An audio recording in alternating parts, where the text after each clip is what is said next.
नमस्कार, राधे कृष्णा दोस्तों, आप सभी का स्वागत है मेरे यूट्यूब चैनल में। और जैसा कि ज्येष्ठ मास प्रारंभ हो गया है, तो ज्येष्ठ मास में बहुत ही सारे त्यौहार व्रत पड़ते हैं।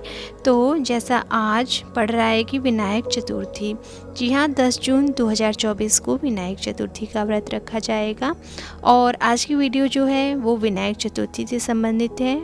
इसमें पूजा का शुभ मुहूर्त और जो सबसे अच्छी बात है वो है कथा। बहुत ही सुंदर कथा है, तो आप इसे ज़रूर सुने और वीडियो में अंत तक बने रहें, तभी आपको कथा सुनने का सौभाग्य मिलेगा। हिंदू धर्म में भगवान श्री गणेश की पूजा और व्रत करने का बहुत ही अधिक महत्व है। विनायक चतुर्थी पर गणेश जी की पूजा अर्चना करने से जीवन में आ रहे सभी कष्टों का अंत होता है। ज्येष्ठ मास की विनायक चतुर्थी का व्रत आज रखा जाएगा। ऐसे में आइए जानते हैं पूजन का शुभ मुहूर्त। हर महीने के शुक्ल पक्ष की चतुर्थी तिथि विनायक चतुर्थी का व्रत रखा जाता है। कृष्ण पक्ष की चतुर्थी तिथि को संकष्टी चतुर्थी का व्रत रखते हैं। इस दिन प्रथम पूजनीय बप्पा की पूजा करने का विधान है। हिंदू धर्म में श्री गणेश जी को चतुर्थी तिथि का अधिष्ठाता माना गया है। इन्हें बुद्धि, समृद्धि और सौभाग्य के देवता माने गए हैं।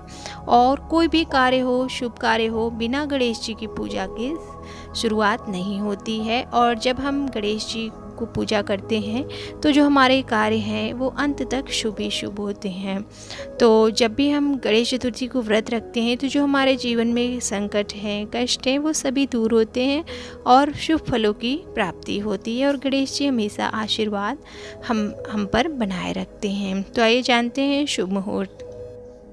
ज्येष्ठ मास के शुक्ल पक्ष की तिथि का आरंभ 9 जून दोपहर 3:44 से हो गया है और ज्येष्ठ मास के शुक्ल पक्ष की चतुर्थी तिथि की समाप्ति 10 जून सोमवार शाम को 4:14 पर होगी। ऐसे में उदया तिथि के अनुसार विनायक चतुर्थी का व्रत 10 जून को मनाया जाएगा।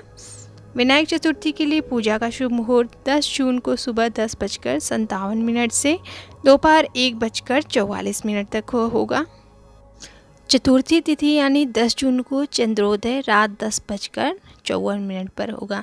तो जो भी बहनें माता हैं, व्रत हैं, वो इसी समय चंद्र को अर्घ देंगी 10 बजे जब उदय होंगे। तो हिंदू धर्म में भगवान गणेश की पूजा अर्चना का बेहद ही खास महत्व है। तो आप जब शुभ मुहूर्त में पूजन पाठ करेंगे और व्रत का पारण करेंगे और चंद्र को जो अर्घ है वो देंगे, तभी जो आपका व्रत है वो पूर्ण माना जाएगा। इसलिए मुहूर्त का जो महत्व है वो काफ़ी ज़्यादा होता है। तो आप सभी मुहूर्त में ही पूजा पाठ करें अपनी। और आइए जानते हैं, बहुत ही सुंदर सी कथा है श्री गणेशाय नमः। एक पौराणिक कथा के अनुसार एक बार भगवान शिव और माता पार्वती नर्मदा नदी के तट पर बैठे थे और उन्होंने कहा चलो चौपड़ का खेल खेलते हैं। वो चौपड़ का खेल शुरू किए तो शिव जी ने खेल में हार जीत का फैसला करने के लिए एक पुतले को बनाया और उसकी प्राण प्रतिष्ठा कर दी। भोलेनाथ ने उस पुतले मतलब बालक से कहा कि वह देखता रहे और खेल जब खत्म होगा तो विजेता का फैसला करेगा। महादेव और देवी पार्वती चौपड़ खेलने लगे और माता पार्वती जीत गई। आखिरी में जब उस पुतले बालक से महादेव ने पूछा कौन विजेता है, तो जो बालक था पुतला, उसने महादेव को विजेता घोषित कर दिया, जबकि महादेव तो हार गए थे। यह फैसला सुन देवी पार्वती बहुत ही क्रोधित हुई और उन्होंने उस पुतले बालक को विकलांग होने का श्राप दे दिया और कुष्ठ रोग से पीड़ित होने का श्राप दे दिया। इसके बाद उस बालक ने माता पार्वती से माफ़ी मांगी और कहा कि ये निर्णय गलती से हो गया है। लेकिन देवी पार्वती ने कहा कि श्राप को वापस नहीं लिया जा सकता है और तुमने गलती की है, इसलिए मैंने तुम्हें श्राप दिया है। लेकिन अगर तुम अभी बहुत छोटे हो और तुमसे ये गलती से हो गया है तो मैं एक समाधान बताती हूँ। तो देवी पार्वती ने उसे एक समाधान बताया और कहा कि नाग कन्याएं गणेश जी की पूजा करने के लिए आएंगी और तुम्हें उनके बताए अनुसार एक व्रत करना होगा। इस व्रत से तुम श्राप मुक्त हो जाओगे। बालक कई वर्षों तक श्राप से पीड़ित रहा और एक दिन नाग कन्याएं भगवान गणेश की पूजा करने आईं।